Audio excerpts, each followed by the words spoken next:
In this video, we'll create a C# Windows application that allows an end user to interact with the data in a SQL Server 2005 Express Edition database by binding that data to the user interface controls on our forms. So we'll briefly talk about data sets and the major classes of the system.data namespace, which is often referred to as ADO.NET. And we'll talk about how they work together to provide a friendly programming interface that you consume in your applications to make retrieving and modifying data very easy. Now, the star of this lesson are the visual tools, the windows and the various wizards that we'll see popping up that make integrating databases into your application really a breeze. So Microsoft has made it easy for those of us who are just getting started to create very rich database applications, but they also expose the underlying classes that support this functionality so that experts can tweak it to their heart's desire. Okay, so first of all, what is data binding?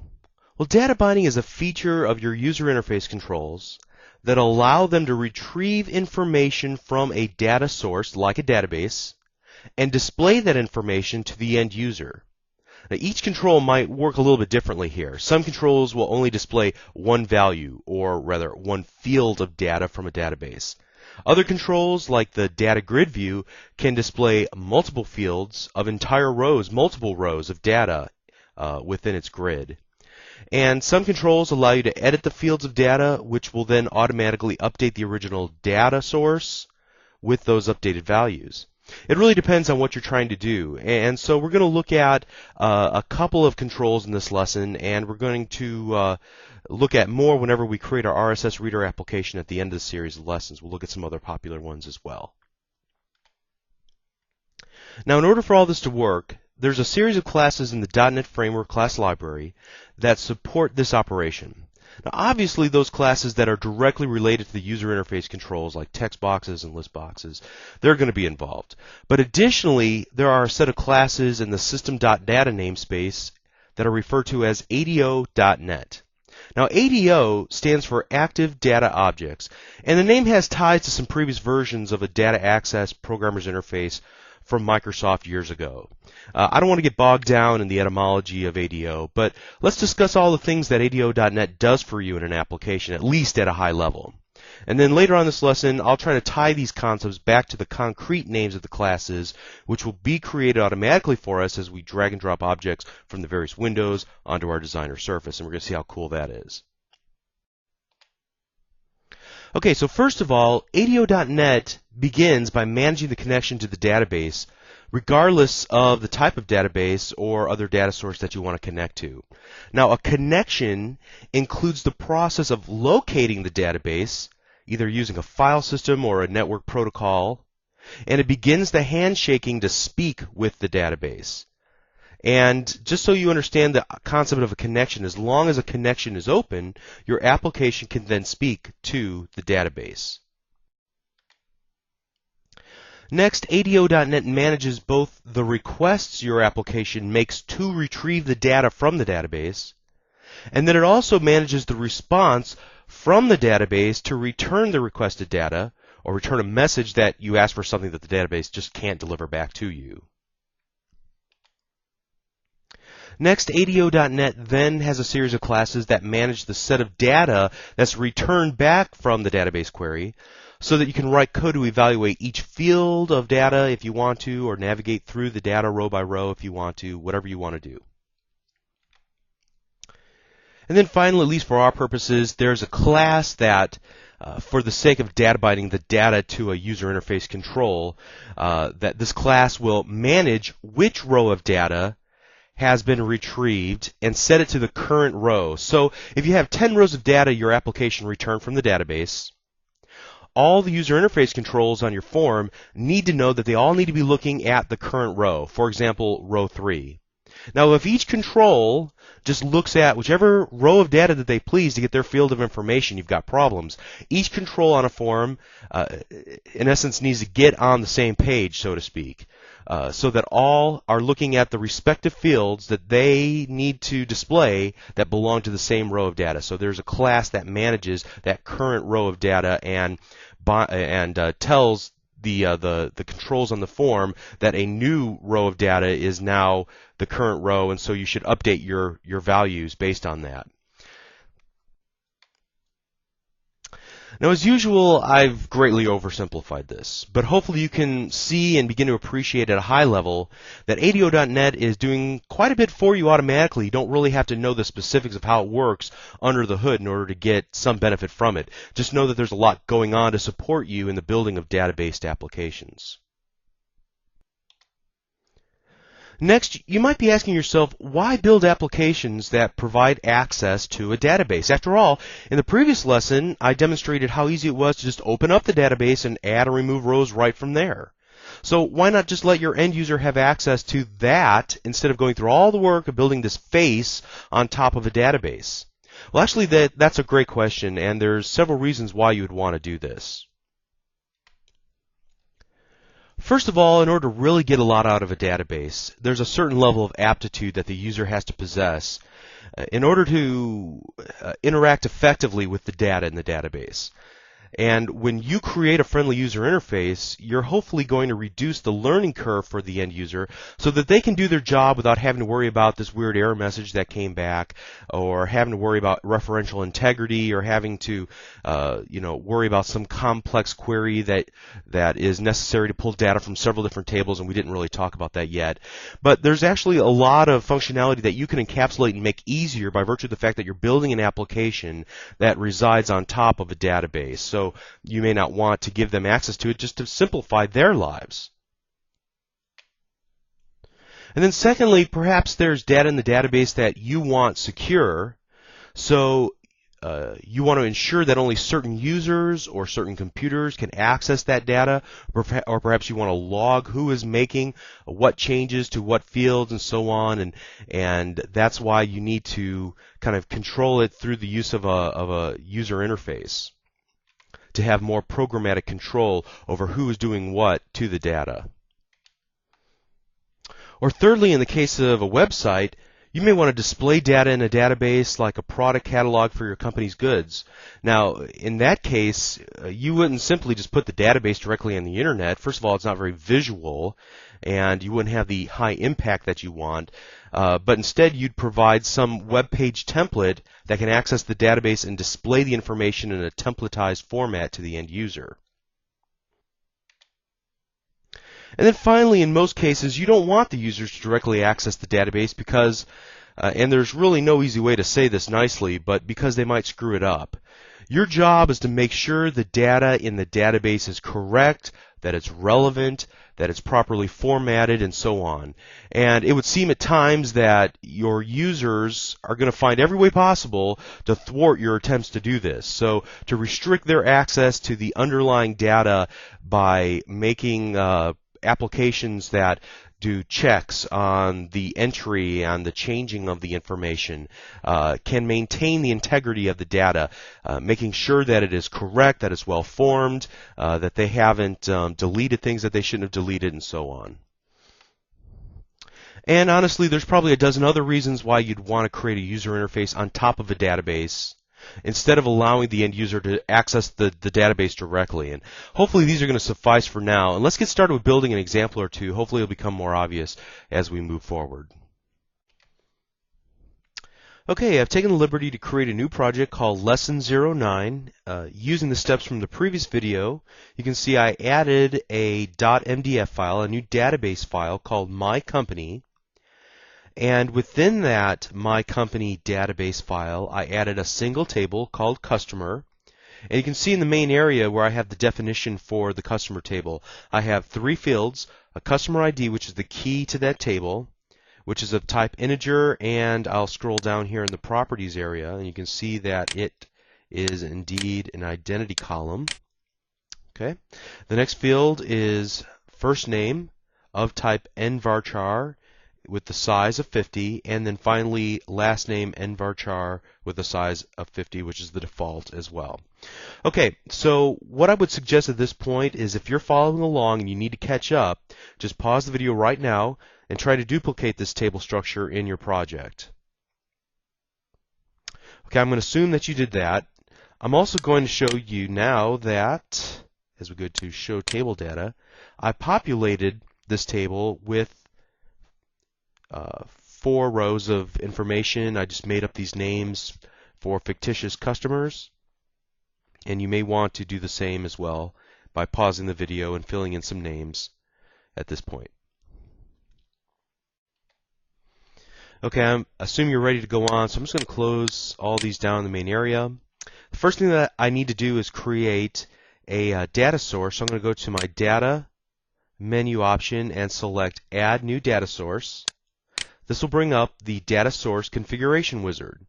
From here, you can see Database is selected by default, but there will also be additional types of data sources that we can choose from. Now we're going to ignore these for the time being, but this Data Source Configuration Wizard will allow you to connect to web services and to also objects that contain data. And again, we won't talk about this, but there's a lot of flexibility here. Let's select the next button. The next thing we're asked to do is choose a data connection.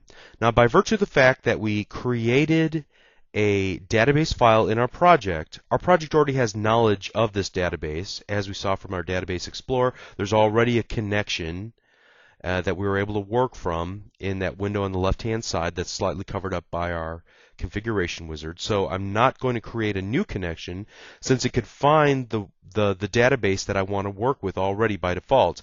There's also the ability to select other databases that are known by our project, or create a new connection to an external database that's not associated at this point with our project.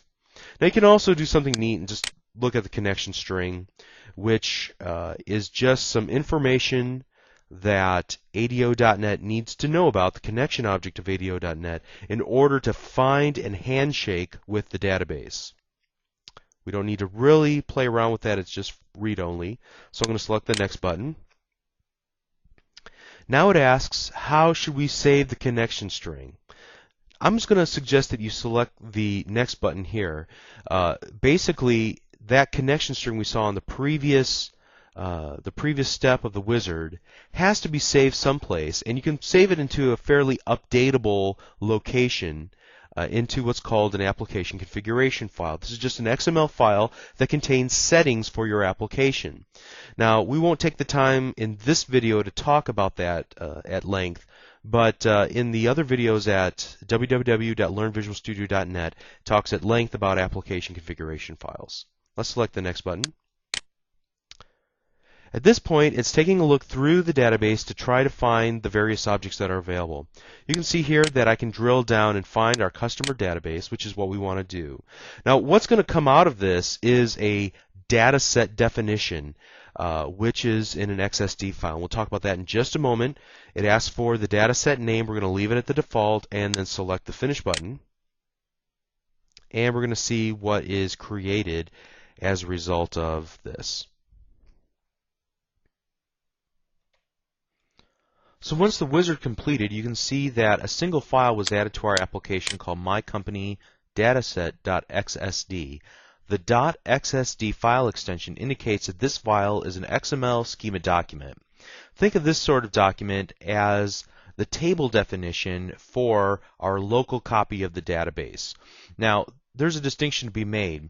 The actual data will be saved in our .mdf file. However, as our application is running, we're going to copy some of that data for our temporary usage here into a data set that will be used within our application.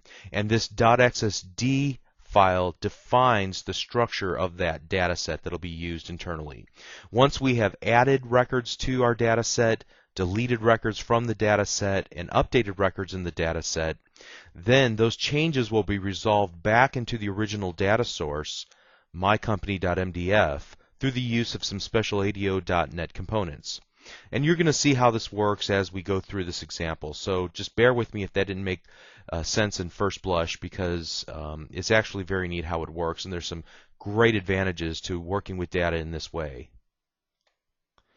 Now, Visual C# 2005 Express Edition also allows us to take a look at this document in a very visual way, because it's actually represented through a lot of weird characters that we could open up in Notepad, for example, and take a look at. But we're not going to waste the time to do that. We'll just look at the friendly representation that the IDE presents for us. You can see here that we have our an element called customer, and it has some child elements called customer ID, first name, and last name. Now that mimics what we have in our database, as you can see through our Database Explorer on the left-hand side, where we have a customer table with 3 fields, customer ID, first name, and last name. Now, why are these exact duplicates? Well, once we retrieve information from the mycompany.mdf into our local copy called a data set, the structure needs to be similar so that the data has some logical place to reside. First name should go with the first name field, last name should go with the last name, and so on.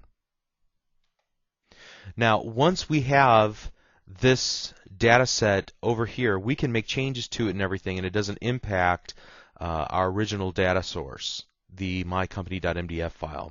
This is a little bit advanced. Let's not worry about that just for the moment. I just wanted you to see what an XSD file looked like, and we'll talk about XML files at length in the next video. So the next thing that we want to do is open up the form1.cs that was created automatically for us whenever we created lesson 09. And what I want to do also is go to the data menu and select show data sources. Now that opens up a new window over here that's by default docked to the left-hand side of my IDE, and you can see that we can switch through the tabs through the toolbox and the Database Explorer.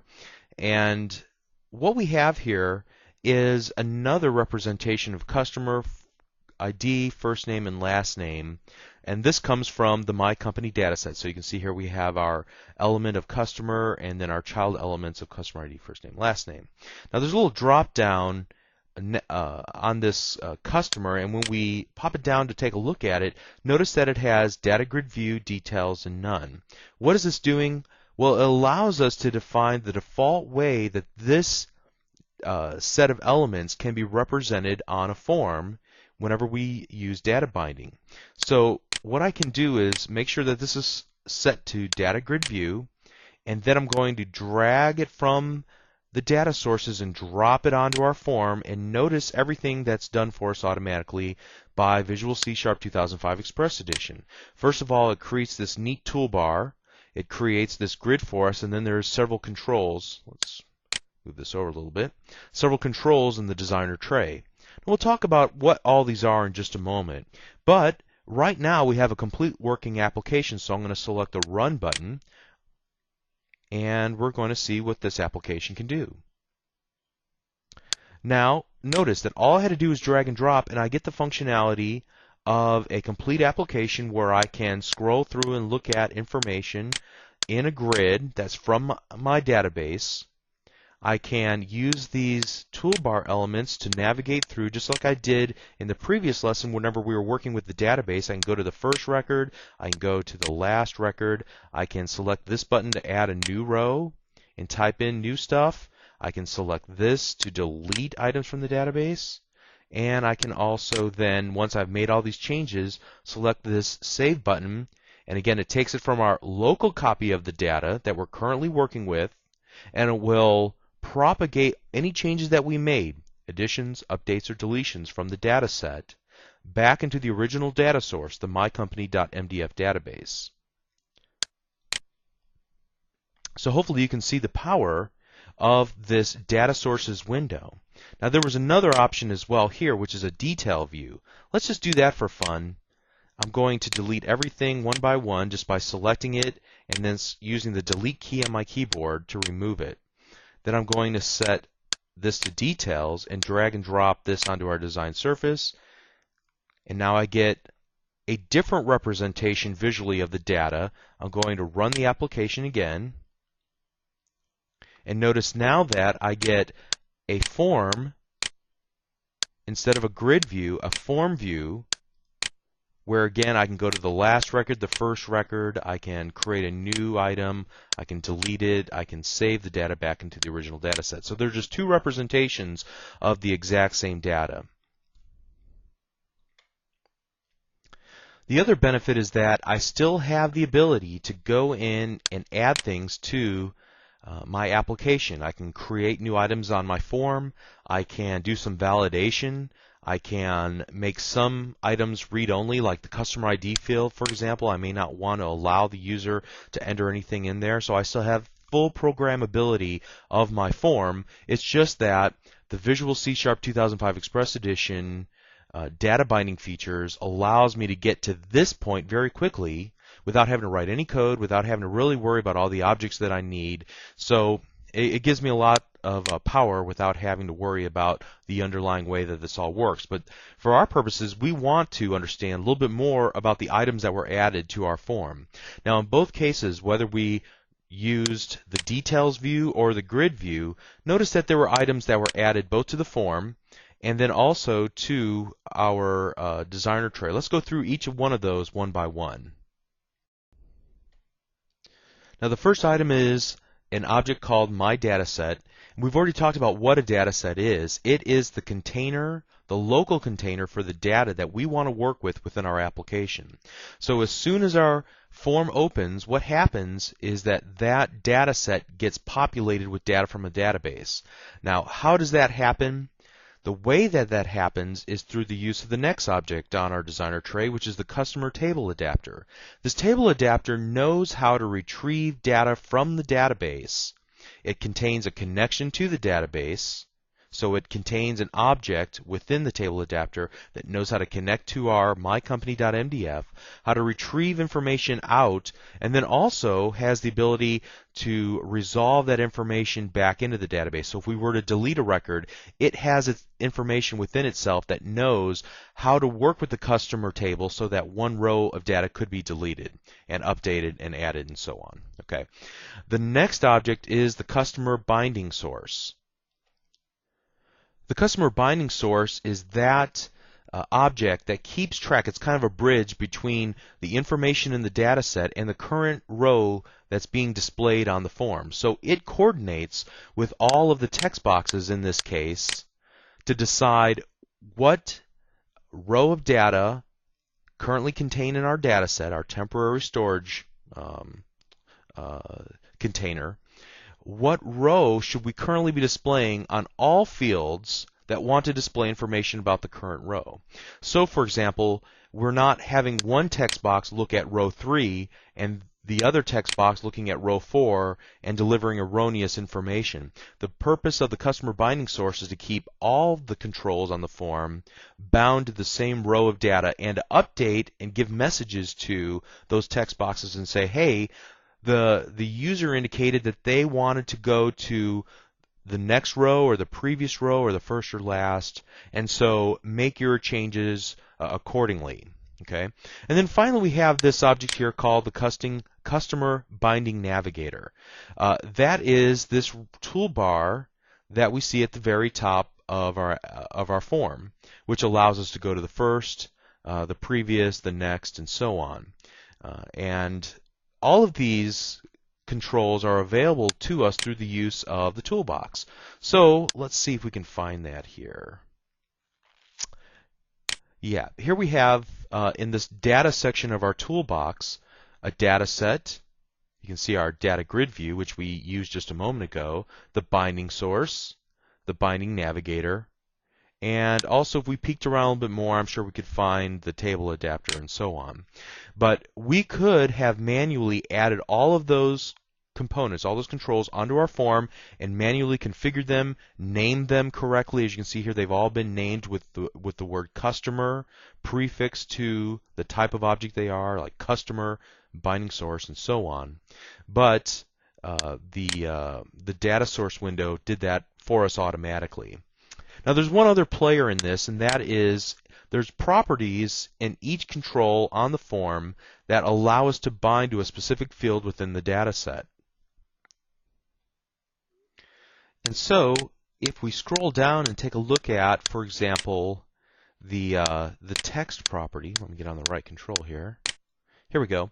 In the text property of this text box, notice that there is a little database icon. And if I hover my mouse cursor over, you can see that it is bound to the customer binding source, specifically the customer ID field. Okay, if we scroll down a little bit more here, let me see, there should be another section. Here we go. This is the data section of the properties window for our text box, and we can open up this data bindings rolled up area and take a look at this text property. And if I were to use the down arrow on this little combo box, it opens up this visual window that allows me to select a given binding source and then a specific field within that binding source. Again, this information is coming from the schema document originally that we created in our project, and then the binding source knows how to talk with the data set and relate that back to, in this case, the text box control, that it should be bound to the customer ID. Now, if we were to go on to first name and then open that up, you can see that first name is selected from the list there, and so on. Okay, so all you need to know at this point is that by using these the data source window and dragging and dropping, we can set that automatically. But let's talk about how to set some of these things manually by creating another form within our application.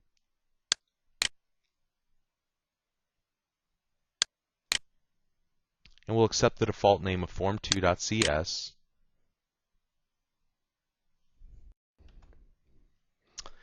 And this time what I want to do is manually add all the things that I need onto this form. So the first thing I'm going to do is add a list box, and then I'm going to add 2 text boxes.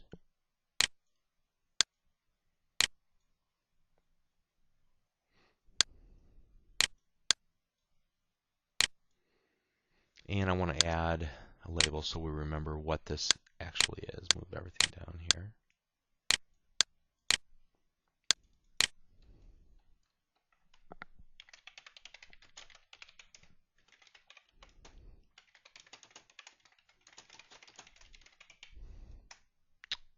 Okay, and we'll add a button here as well.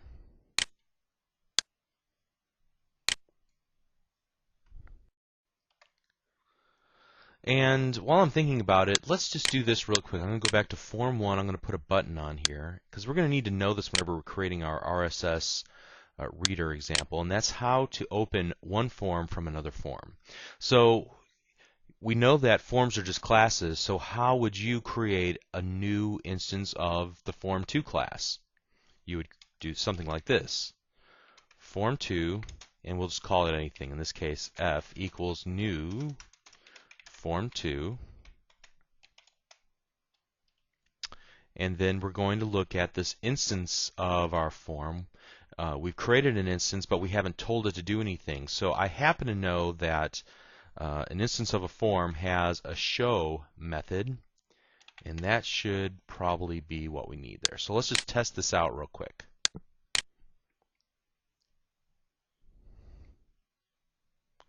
Going to click button 1 and notice that Form 2 pops open. Very cool. Okay, so now let's get back into Form 2. Okay, so I know I need several components in order to hook this up to the database. Now, how do I do that? Well, fortunately, if I were to go over here to my toolbox, you can see that there are some what are called strongly typed versions of some components available for us. So in this case, there's a customer table adapter and a My Company dataset. Now, these, again, are just strongly typed versions of these components. I could come down here to this data section and drag and drop a data set and drag and drop, and find the table adapter and so on. But these are already pre-configured for our use because they're already associated with other items within our application. So in my case, I'm just going to drag and drop this onto the designer surface. And then I'm also going to drag and drop the My Company dataset instance onto my design surface. Okay. And so let's see if that's all we need to do. Let's run our application and click our button 1.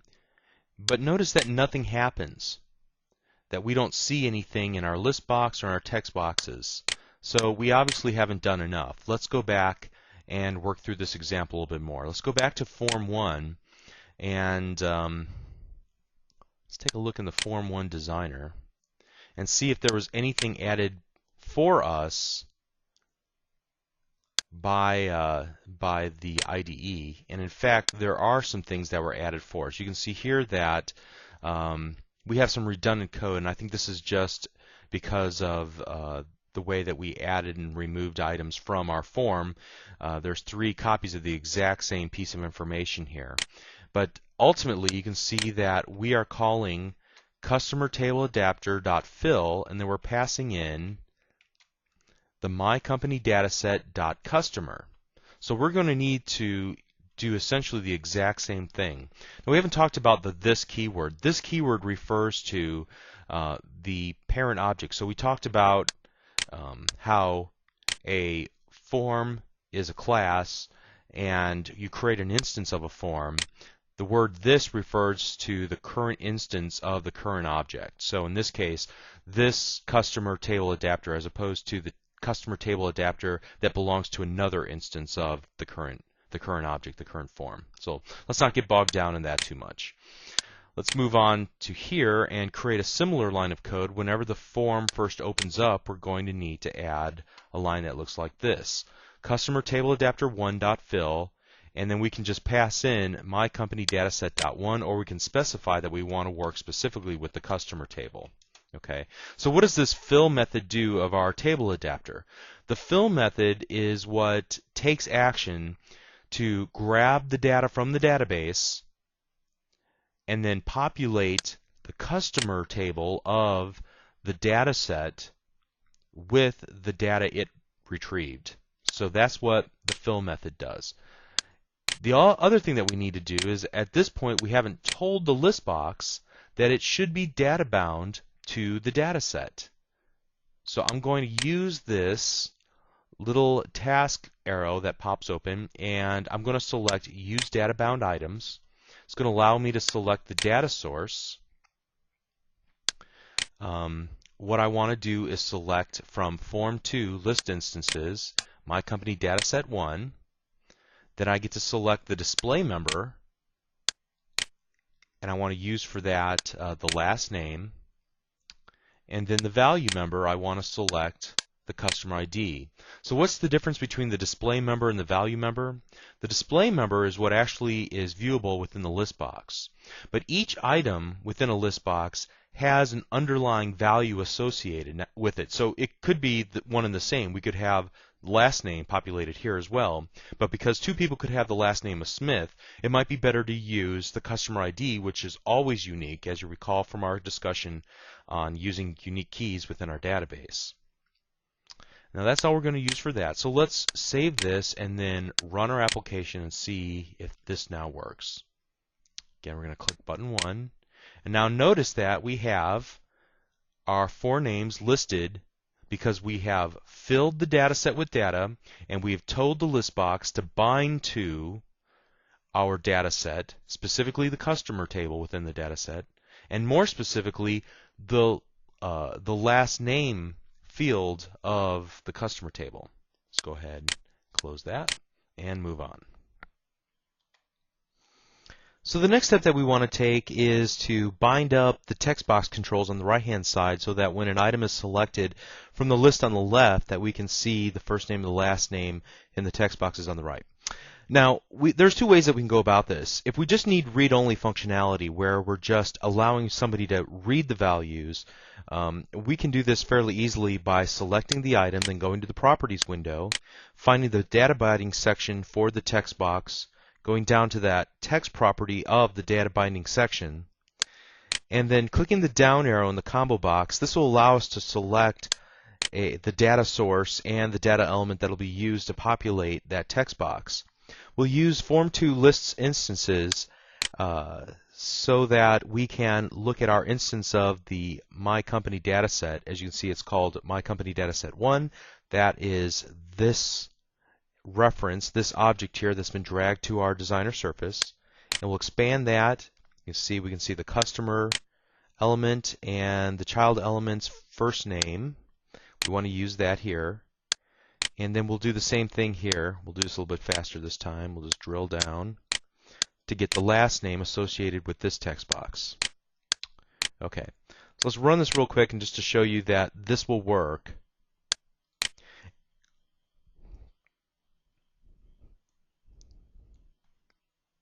And the reason this will work is that it does support some of the same functionality that the binding source object will support in terms of keeping track of navigation and things of that nature.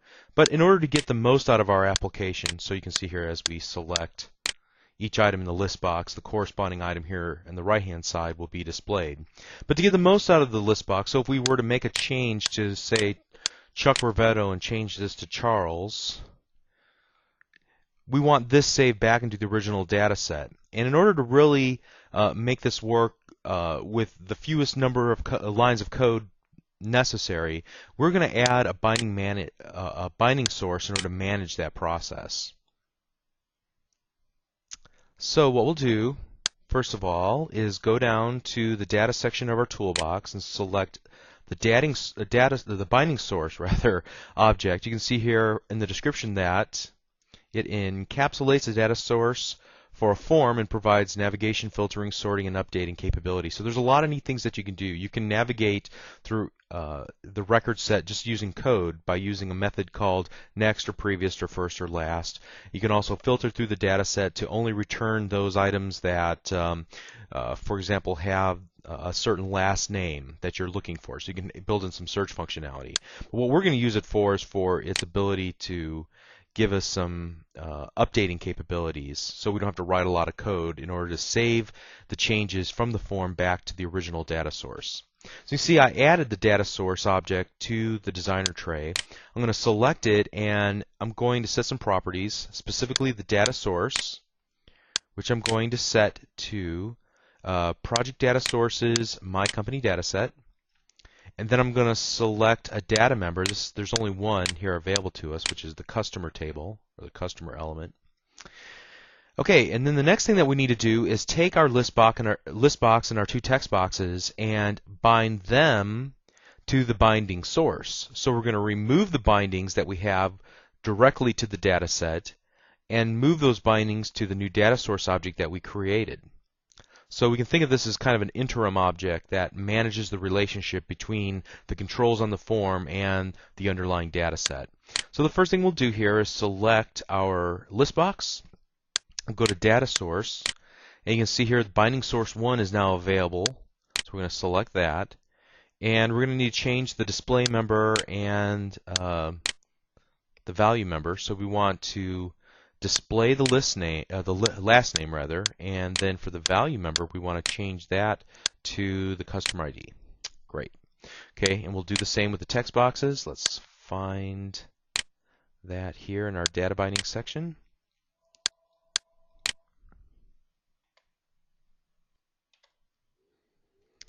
So we're going to go up to our new binding source object and drill down, and we're going to find the first name to replace the binding to the data set, and we'll do the same replacement by going to the last name text box, navigating through the binding source and finding the last name. All right, let's save this example now and then run the application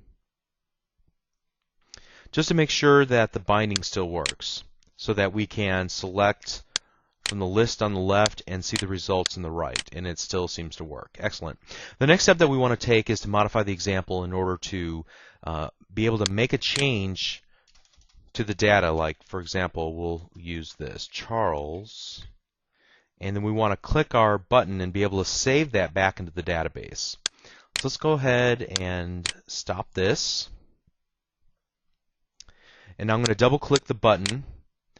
And we're going to take this in 2 or 3 steps. The first step is that we have to tell the binding source that we're finished editing. And whenever we do that, what it will do is any changes that we make while bound to the binding source, it will save those changes to the data set. And then what we need to do is take the changes that were made to the data set and save them back into the original data source, the database.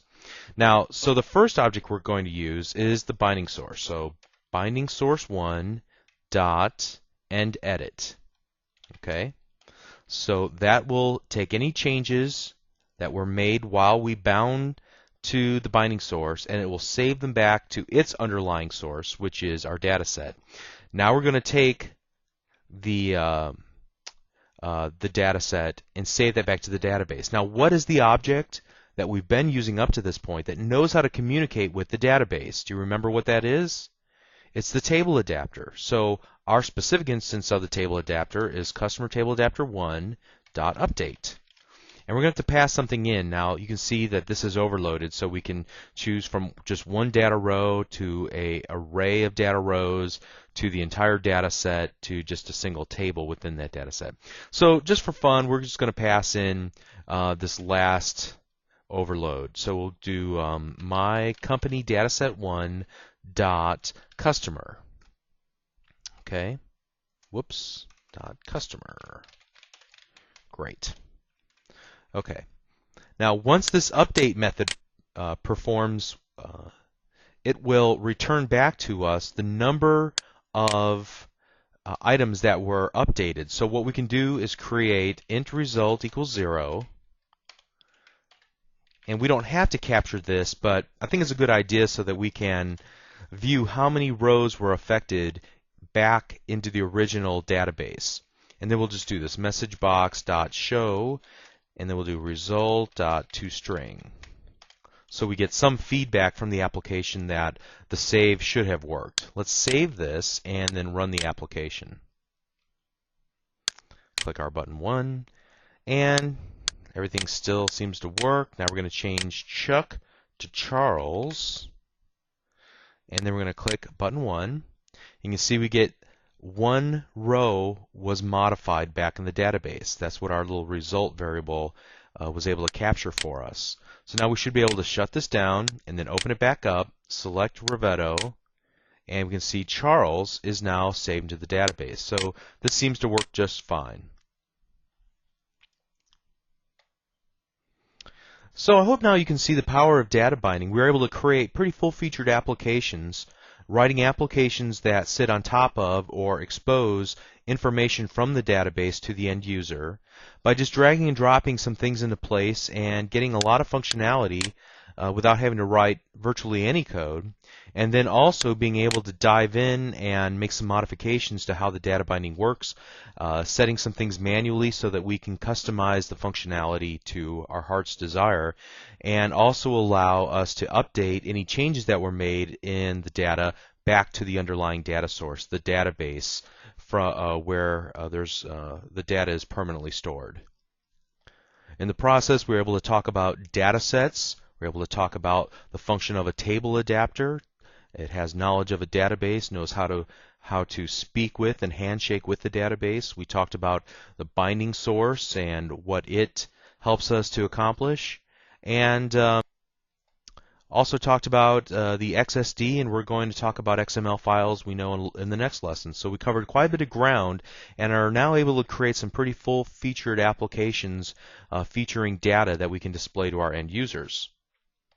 So I hope you enjoyed this lesson. This is some of the neatest functionality within Visual C# 2005 Express Edition because it does so much for you without you having to do a lot in terms of writing code.